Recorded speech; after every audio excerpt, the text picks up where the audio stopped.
ابن جوزی نے لکھا ہے سینکڑوں سال پہلے، آج کے کسی عالم کی بات بتاتا تو لوگ انکار کرتے، سینکڑوں سال، کہتے ہیں بلخ میں قحط پڑ گیا، لوگ ہجرت کر کے سمرقند آ گئے، ایک سیدوں کا خاندان بھی آیا، ایک ایسی خاتون بھی آئی جس کے ساتھ 3 بیٹیاں تھی، بیٹا بھی کوئی نہیں، خاوند فوت ہو گیا، مسجد کے ساتھ مہمان خانے بنے ہوتے تھے، وہاں اس نے بچوں کو ٹھہرایا اور نکلی سمرقند میں کہ کوئی آدمی مل جائے اور اس سے کہوں کہ تھوڑی سی مدد ہو۔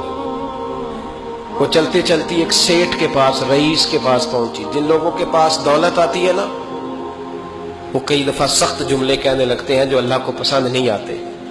وہ سیٹھ کے پاس گئی تو جا کے کہنے لگی میں غریب ہوں، پریشان ہوں، بلخ میں قحط ہے، سارا زمانہ جانتا ہے، تو میں اس لیے سمرقند آئی ہوں، بیٹیوں کا ساتھ ہے، نہ رہنے کو جگہ ہے، نہ کھانے کو روٹی ہے، نہ پہننے کو کپڑا ہے، مہربانی کر تھوڑی مدد کر۔ کہنے لگا ہو کون؟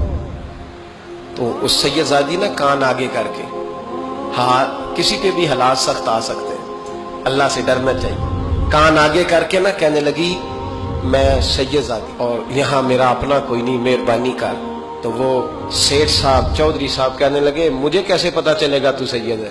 تو سید زادی نے اپنا پلو کھولا اور اپنے آنسو دونوں آنکھوں سے صاف کیے تو کہنے لگی اللہ تیرا بھلا کرے، میں ثابت نہیں کر سکتی کہ میں حضور کا خاندان، میرے پاس کوئی دلیل نہیں، میں نہیں بتا سکتی، چل ٹھیک ہے، چلی گئی۔ کسی نے بتایا کہ یہاں ایک یہودی بھی رہتا ہے، وہ بڑا سخی ہے، یا آتش پرست ہے، یا پارسی ہے کافر غیر، سخی بڑا ہے۔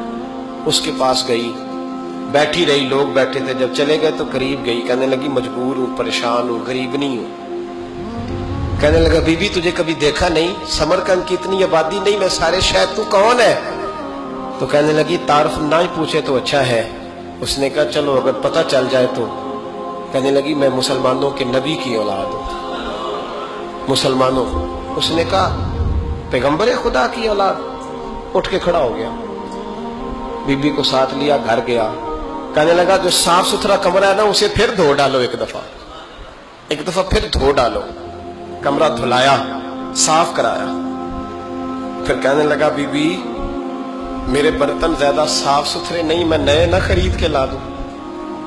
پھر نئے برتن لایا، پھر اپنے بچوں سے کہنے لگا اونچا نہ بھولنا کہ سیدہ فاطمہ کی شہزادیاں آئی، یہاں کوئی شخص اونچی بات نہ کرے۔ پھر کہنے لگا بی بی جو میرا بالکل طیب اور حلال رزق ہے نا، یہ اس میں سے لنگر ہے، لیکن چونکہ میں غیر مسلم ہوں، مجھے سلیقے نہیں آتے، جیسا تیسا بھی ہو نا اسے قبول کر لینا۔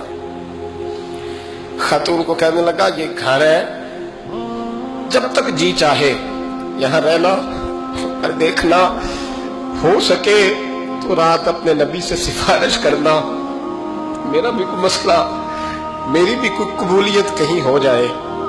وہ مسلمان کہلانے والا رات کو سویا، کہتے جنت سجی ہوئی ہے، لوگ جنت میں جا رہے ہیں، لائنیں لگی ہوئی ہیں، نبی پاک لوگوں کو جنت میں بھیج رہے ہیں، میں بھی دوڑ کے لائن میں لگ گیا، فرشتے نے میرا بازو پکڑا، کا پیچھے ہٹ، تو میں دوڑ کے حضور کی بارگاہ میں گیا، میں حضور سارے جنت میں جا رہے ہیں، یہ مجھے نہیں جانے دیتا۔ نبی پاک نے فرمایا تو کون ہے؟ کہ یا رسول اللہ میں مسلمان ہوں۔ کہتے حضور مجھ سے فرمانے لگے کوئی دلیل ہے تیرے پاس؟ دلیل ہے کوئی تیرے پاس؟ میں چپ کر گیا۔ فرمایا میری بیٹی تیرے دروازے پر آ ہی گئی تھی تو دلیلیں پوچھنے لگ گیا تھا۔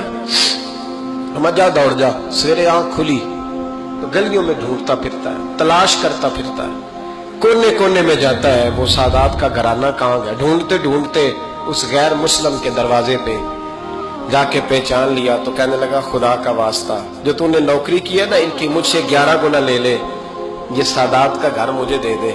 تو کہنے لگا کل تو آتا تو شاید بات اور ہوتی، آج بات اور ہے۔